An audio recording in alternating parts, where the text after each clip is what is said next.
जी हाँ। JR convent दोन में सत्र 20-21-22 के लिए नामांकन प्रारंभ। वर्ग नर्सरी से 11वीं तक आज ही संपर्क करें। JR convent, Sunita Vidyanagari Don, Darauli, Siwan, Bihar.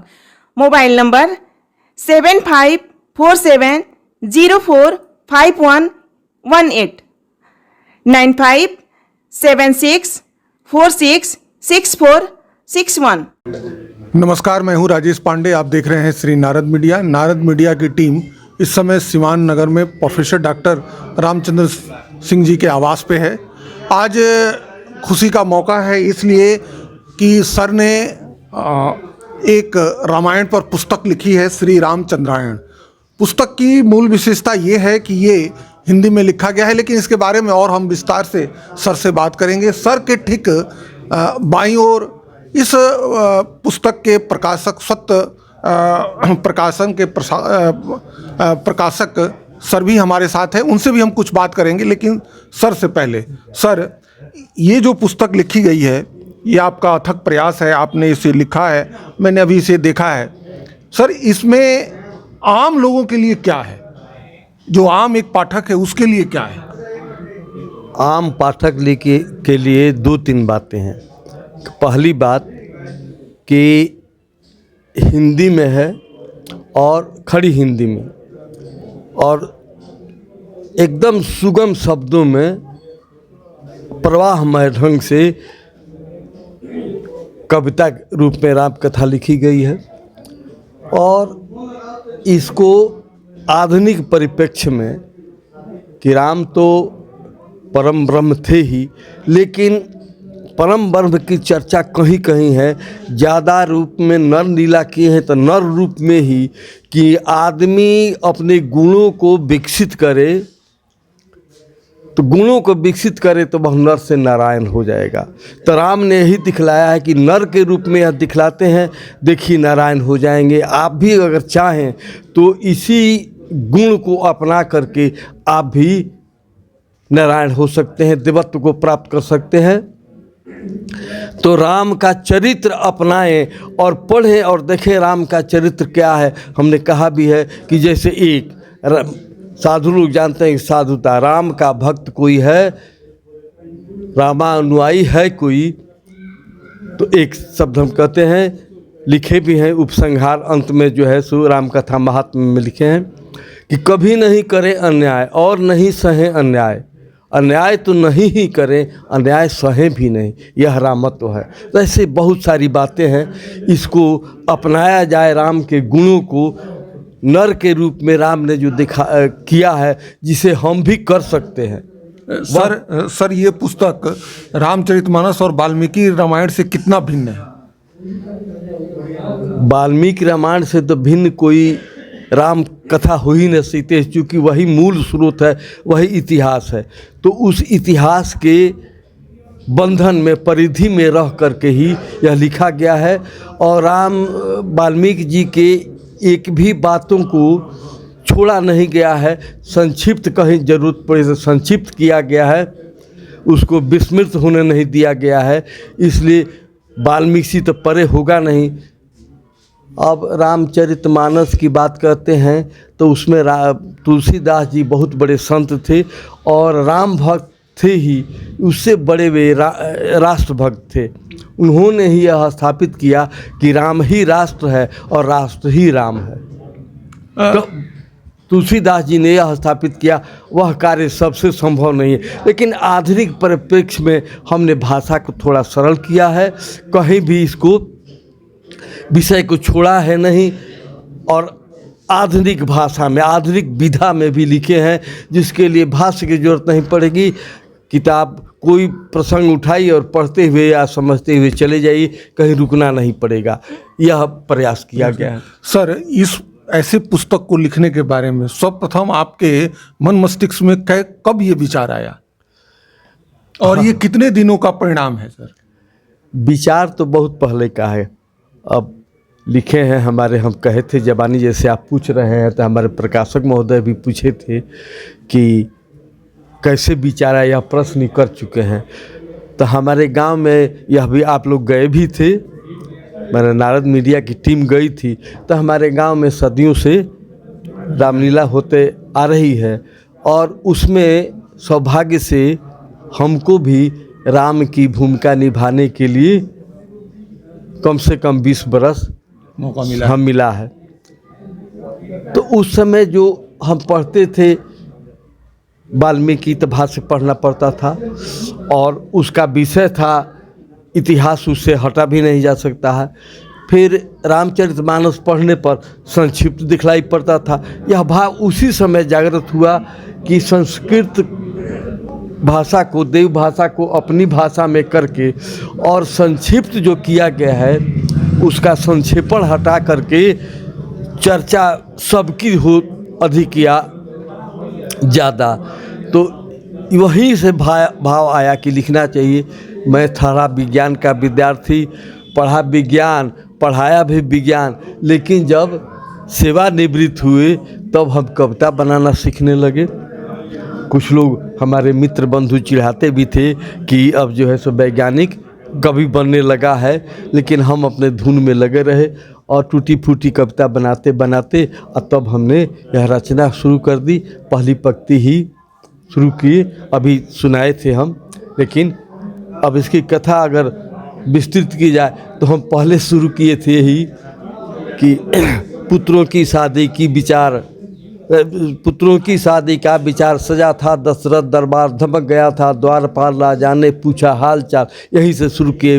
विश्वामित्र जी आए हैं दशरथ दरबार में और वहाँ पर देखिए कथोपकथन जरा पढ़ा जाएगा।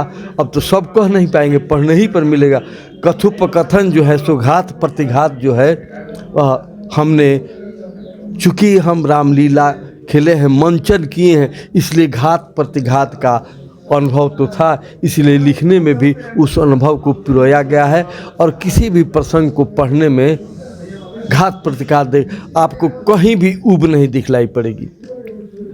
विश्वामित्र का थोड़ा ज़्यादा एलाबरेट हम किए हैं, चूँकि वह कहीं गुरु के नाते, हाँ गुरु, तो विश्वामित्र की कथा थोड़ा ज़्यादा ही आई है। वहाँ थोड़ा सा कोई कह सकता है कि अनावश्यक रूप से लंबा किया गया, लेकिन राम के गुरु थे वशिष्ठ, विश्वामित्र राम के गुरु थे, तो उनको हम संक्षिप्त करना नहीं चाहे और कहीं भी संक्षिप्त नहीं किए हैं।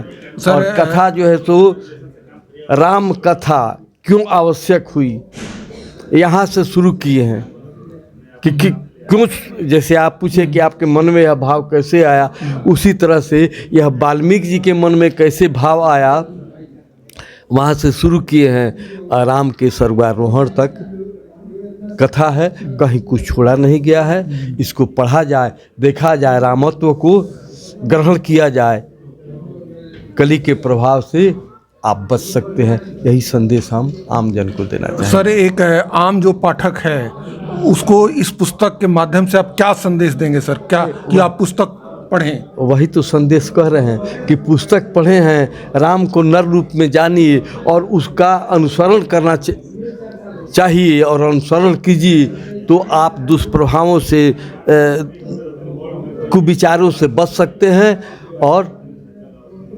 कली का प्रभाव भी आप पर नहीं पड़ेगा। जैसा कि मैंने बताया, हमारे साथ श्री रामचंद्रायण जो ये पुस्तक है उसके प्रकाशक महोदय हैं, ओझा सर हैं। सर, इस पुस्तक की पांडुलिपि जब आपके पास आई तो आपके मन में क्या विचार आया? क्योंकि एक प्रकाशक के पास जब पांडुलिपि आती है तो वो बहुत कुछ सोचता है। आपने क्या सोच के इतना मोटा ग्रंथ को छापने की, मैं एक शब्द का इस्तेमाल कर रहा हूँ, जोखिम लिया? देखिए, श्री रामचंद्रायण जो पुस्तक है यह काव्य में है। जब इसका आद्योपांत शुरू से लेकर अंत तक आप देखेंगे जाएंगे तो कहीं न कहीं दिखाई पड़ेगा कि राम कथा जो मूल है, वाल्मीकि कृत रामायण, उसकी प्रतिकृति है। उसका जो राम कथा है रामायण, उसकी भाषा संस्कृत है और इसकी भाषा अभी के जो भारत की संपर्क भाषा है हिंदी, मैं बोल रहा हूँ संपर्क भाषा। यदि संपूर्ण भारत में आप भ्रमण करते हैं उत्तर से लेकर दक्षिण तक, तो हिंदी समझने वाले और हिंदी बोलने वाले लोग मिल जाते हैं। और इस प्रकार से भारत जो है इसको जोड़ने वाली एक भाषा, संपर्क भाषा के तौर पर हिंदी को आप देख सकते हैं। हिंदी में और राम की कथा यथारूप में, मतलब वाल्मीकि कृत रामायण की प्रतिकृति के तौर पर इसको आप देख सकते हैं। अभी के दौर में आप देख सकते हैं कि जब हम सुशासन की बात कर लेते हैं, विकास के मॉडल की बात करते हैं, तो वाल्मीकि के रामायण में यदि आप जाते हैं, उसका अवगाहन करते हैं, तो नदियों का वर्णन मिलता है, पर्वतों का वर्णन मिलता है, पादपों का वर्णन मिलता है।